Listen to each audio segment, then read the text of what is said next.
Hello and welcome to my first video on spiritual notes, ideas and philosophy.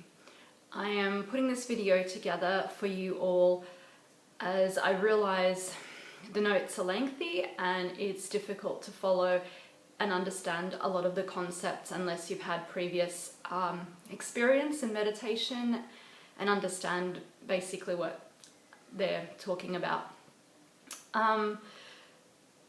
I thought of what to say in this video, and because it is going to be public and I want to add what I can to the understanding of this ascension process and my views on everything, I suppose I will just speak from experience. So going back to 2012, I had a spiritual awakening. And what I experienced then was beyond words, beyond anything normal, anything comprehensible, really. I basically, go back a little bit further. Just prior to that, I went through a custody battle and I lost everything, absolutely everything. I had nothing. And then in 2012, I basically finally understood, I guess, the meaning of life and unconditional love. And it wasn't just an understanding, it was an experience.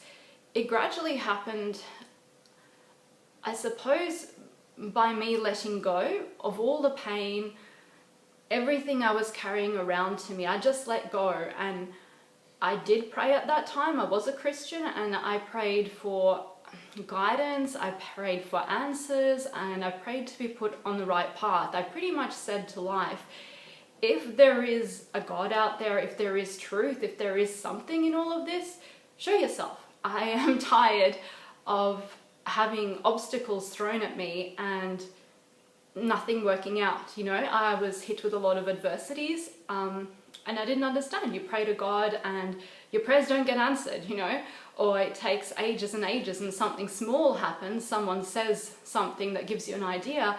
As they say, some Christians believe that Jesus Christ works through other people, but no real miracles were happening. And I wanted something real. And I got that experience. I followed my heart and I followed my intuition and I let go of everything, all expectations, all things. I was just open to anything and everything, and I went on a journey. And in that time I did find love and I had my heart broken, but at the end of that I understood everything, because during that time my heart chakra opened and I learned not just to love people on a mental level, on a sort of very sort of basic level. Like, I learned to love everyone, and I went right up in my consciousness. I had to forgive, I had to let go, and I learned to accept. You know, people are not perfect. None of us are perfect. We're not born that way.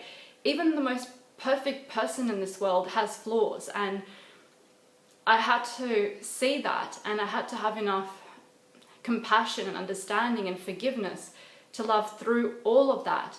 And when you have that understanding and compassion and forgiveness for all the unkind acts people have done to you, it just releases all the heavy emotions, all the burdens, all the difficulties. They go, and you're lifted up into love, and you start to feel this amazing energy of like really unconditional love and joy. And I can't explain it, and it's not easy to hold, because as you go up you can just as easily fall. But all the time that my heart chakra really stayed open and I was in my heart, miracles started to happen. I would just think of something and it would appear. And that was the beginning of my spiritual awakening and journey. And it was very interesting. Like, I was able to help people. Like, you know, as one time I had an umbrella and somebody needed an umbrella and I just happened to have it, and I was like, fine, I'll give you an umbrella, I don't need it. And then I just went and got another one. So just little things like that. The people who I could help appeared in my path, and I was like, oh, okay, I can help this person, because I wanted to help people, but I didn't know how. And yeah, and basically I went from that to just understanding people and on a much, much deeper level. And then it got even stranger, because this is something the church would not approve of, but I woke up spiritually. So I started to have telepathy as ability. I started to hear people's thoughts, not on cue. I could hear them, and I had to learn to turn that off, because it's very irritating. I don't like to hear what people are thinking, and it's intrusive, it's not right, but I could hear what people were thinking. People can block me out too, but I can. And then I went on to telekinesis. I started to be able to move objects with my mind. Again, something I didn't know was possible. Just to share a few stories, there was a candy wrapper I dropped on the ground by mistake at uni, and I was walking away and I was like, oh, I should pick it up, and I was kind of, I want to but I don't, and it just started following me. So here I am walking and this candy wrapper's like dragging along the ground following me. It was really funny, and I went, okay, and I picked it up. Then there was pencils, like I could hold a pencil in my hand and I could roll it back and forward on my hands. And I tried to roll it on the table. At one time I had it on the floor and I pushed all this energy into it and it just rolled right across the floor, and I was like, I did it. To do anything telekinetic, it takes a lot of strength. You have to pull in all the energy and explode and push it into the object. So there are also ghosts that can do that. And I don't know, it's just a channeled energy. So I learnt to do that, and I was told that if you can be telekinetic, you can heal. So the next thing I worked on was trying to heal with my hands.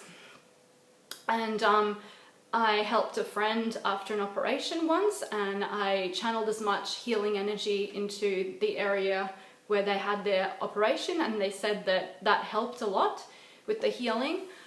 I am still developing that, but the same energy can be used for healing or for moving objects, basically. So those things started to happen. And I also had a lot of intuitive dreams. There was a porcelain doll I had, and one time I was so like emotional. This is again interesting because my heart chakra was open and I felt very, very strong emotions, and the doll flew across the room. So that was interesting. It broke. I had to glue it back together. But I did that. And I've shaken doors. I used to go away and go, oh, let's see if I can shake this door, and just channel energy until the door shakes. So that's been interesting. I was a vegan then. I was a raw vegan. And despite the claims you heard of, you know, you have to eat meat and everything, honestly speaking, with being vegetarian, then raw vegan, and now eating a little bit of meat or bone broth and all that I make for health reasons, a raw vegan, you get all the nutrients out of the food and your body starts to detox properly. And look, raw food is good for you. There's some things that are hard to digest and might need to be cooked a little bit, but fresh fruits and veggies and raw food is so good for you. Like, my body healed, my body like worked as it should, and I had so much energy. Like, I only needed 4 hours sleep. That was it, if at the most. Like, I was full of beans. So yeah, there was those experiences with the telekinetic and telepathy and the healing. And yeah, there was a light. I still am not 100% sure it was, but I was in my room one night and I was having a hard time with everything, and this ball of light just came into my room. It came through the door and it came up towards me, and it was like this orb, but it was glowing, and I just freaked out. I closed my eyes and went, I don't want to know. I had enough. But since then, like, I've had psychic dreams, and I get visions. I can see the future. I can see the past of people's lives. I can, it also helps in understanding people and where they're at. They're just, it's not fake, the other side. I know that it's just not fake, and I've heard noises, so I get haunted. If you want to know the truth, there is a bunch of spooks in my house that follow me wherever I go. There's noises. They party at night. They sometimes keep me up. I sometimes have to tell them to be quiet. Other people have heard them too, and that's just how it is. I have a bunch of spooks with me. But as I said, I can see people's future, people's past, but it's not on will. It's only when I need to, because if there's something I can do to help that person, I will get a glimpse of what it is, the past or the future, and how I can help. It's just like that. So a lot of this spiritual intuitive things, it's not in my mind, it's coming from my soul, and it will just happen. Whatever, on a need to know basis in the present moment. If something needs to be shown to me, it will be shown to me. So coming back from that, that's my 2012 awakening. And a lot of miracles took place. Like I said, I easily thought of something, it manifested. I needed something, it happened, doors just opened. Like, I can't explain. I walked down the street, everything that I could possibly want was at my feet. And I was like, this is amazing. But no, I couldn't sustain that because I was going through a lot, and my heart chakra closed when I had my heart broken. And again, I've had a lot of heartache in my life. So I went back to normal living as best I could, and I took an interest in meditation and spiritual practices, but to be honest, it bored me senseless, and I didn't really do much with it, you know. I'd go along to meditation groups and, you know, read spiritual books and talk to people about this stuff, but I never really took it seriously. But then everything changes when you become intuitive, and some of the dreams I've had, which I won't go into detail here, they're symbolic, and there's things that just, they're beyond description. It's not normal. Like the things I get in my dreams, they're very much, they're not normal dreams. And one thing I've appreciated is talking to my relatives in my dream. I've had both my grandmothers and more recently my stepfather come in my dreams, and they will talk to me, they will guide me, they will, you know, play a part in my life, but only when there's something to say. They don't beat around the bush. When there's something important and they want to pass a message on to me, they will, and they use symbols and emotions. So I'll wake up knowing that it was them, very strong symbols and emotions. Sometimes I will see them, but they will be very different. The whole dream is like, you know, very eventful, and then there's this one spirit in the dream that's very present, and it's just there the whole time, and sometimes it takes a physical form, sometimes not. So they've all come and, you know, guided me at any one point. With all this religion stuff, look, I was a Christian, and I was very die-hard Christian. A lot of people actually didn't like that. They were like, why are you so like obsessed with this? The reason why I was, to begin with, I was attacked by dark spirits when I was younger. I got attacked when I was 10. I got attacked when I was like 22, 21. It wouldn't stop, and I used to basically pray to God to get rid of it. That was my solution. Every time some spirit attacked me, I would pray, and, you know, I would basically ask for God to come and get rid of this, and it worked. Little did I know all that time what I was doing is basically what I've learned now and understand in a bigger way, in a more of a expanded way. So basically, we have our physical eyes that see the physical world, but there is another world beyond that, which our third eye sees, this one here. When that awakens, you have the psychic dreams, and some people become clairvoyant. I'm not. I can't see ghosts. I can just hear them. But they can start to see shapes and things like that. But then when that opens, you get the dreams, you get the visions, you understand things more. And that's what happens when you properly meditate. You don't just sit there in silence. You basically pull in the light from above. You call on God, light, the angelic realm, whatever you want. You pull that in from above and you go into your heart. And you have this connection with your heart and up there, and that is your meditation. Then you pray. You can do normal prayer like Christians, you can do prayer for your family, for your friends, but it's with your heart. You don't pray with your head. That doesn't work. You have to feel it. If you really want someone to get well, it has to be a heartfelt prayer. It has to be in your heart. You have to want it when your mind and in your heart. And you can speak it or you can think it, but you've got to feel it. That is your prayer. So when we meditate, we're in that space. It's good to close your eyes for concentration. And you're either doing the prayers, then you can go on to other things, as mentioned in my notes, where you have affirmations. Now that works too, because an affirmation is a prayer.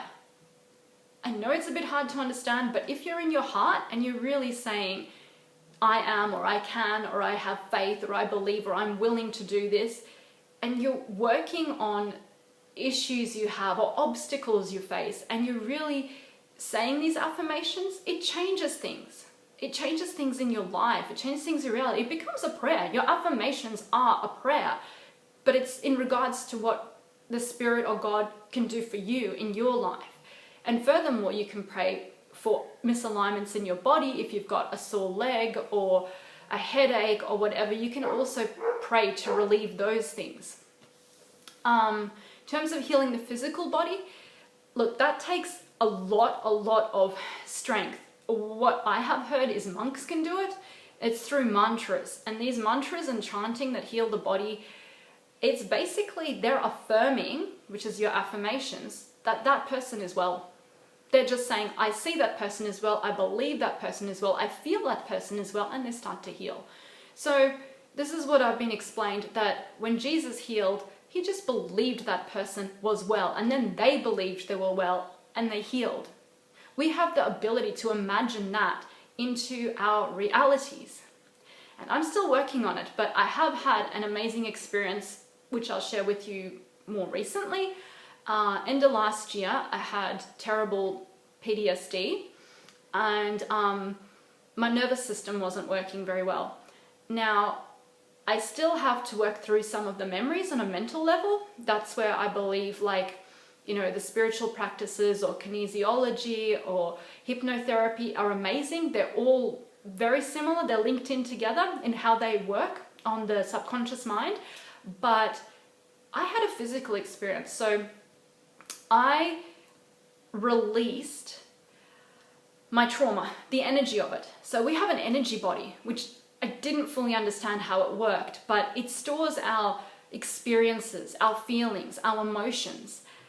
And during a meditation, a group meditation, my vibration went right up, and I was told, you go as high as you can, you know, pulling in as much light, go into love, go as high as you can, you know, see what you can do, bring in as much light. I did that, and all of a sudden, the denser energies, the trauma, the fear, everything that I had stored in my nervous system, it left. If you know what a panic attack is, which is really dreadful, I used to have those all the time. But I had a reverse panic attack. It went from all of my body and out my head and out my crown chakra. It was really unpleasant. And afterwards, it was gone. Someone could slam a door, a dog could bark, I could hear loud noises, nothing bothered me.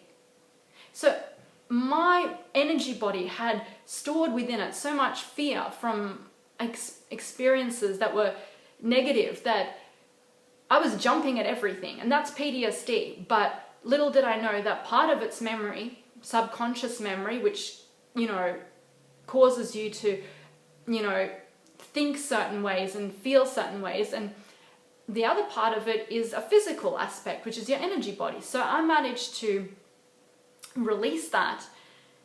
And I've never had anything like it. And so I know that things like kinesiology are really, really effective, and like energy body work, it's amazing, because I would say anyone with physical health problems, please try energy body work, because if I can release PTSD just by meditating and doing work on my energy body, I mean, other people can too. I don't know how much further this can go, but we can heal ourselves. And that's what I want to eventually show to people. I still have a few health issues, but as I heal them, I will share with you, because I know my body can heal. And I have that faith and I have that knowledge. And when I heal, I will share with people, because I want other people to have the same possibility, the same options, you know. And just to wrap this up, because it is getting a bit long, basically with meditation, when I say 20-minute quiet meditation, what you're doing in that 20 minutes, you're basically doing breath work. So you're breathing in through your nose, breathing out, and you just focus on the breath. That's it. Breathe in, breathe out, breathe in, breathe out. Just focus on the breath. Let all your thoughts go. Keep letting go, letting go, letting go. Just don't think. If you break concentration, start again. Just keep going, just keep going. You can play background music like or Hue, or some sort of meditation frequency music, anything that is calm and soothing and gives you a nice atmosphere if you prefer. And all you're doing is letting go. And if you do that for 2 hours, which is a long time, but I admit I've done it for 2 hours, your vibration goes up. You eventually go into what they call I am presence. I am presence is your soul. Okay? There is your physical body, there's your etheric body, which is where your emotions are stored and what you feel. But then there is your soul, and that lives within all of that. And it's the eyes that see. When you get rid of your thoughts, who's perceiving your thoughts?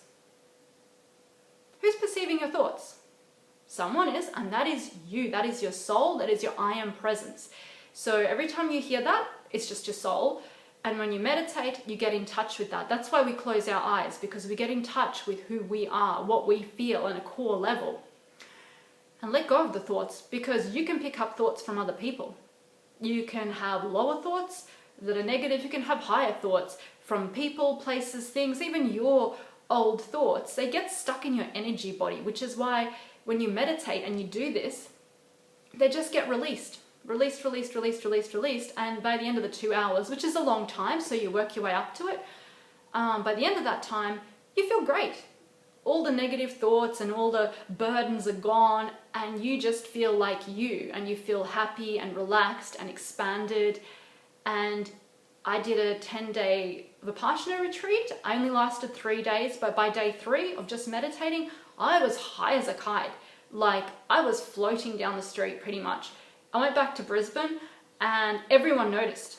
It's not because I looked like I walked out of the bush, you know, I didn't have makeup, had my hair was a mess, everything was like that. I walked into Brisbane, people responded to my energy. I was so calm and tranquil and relaxed. People started stopping and just chatting to me. They're like, hi, how are you? And I was like, this is strange, this is Brisbane. No one stops to talk to you. It's a busy shopping mall. Why on earth would they notice someone who looks like they've walked out of a bush? But they did. And it was my energy, and I haven't got back to that state, but that was 3 days of just meditating.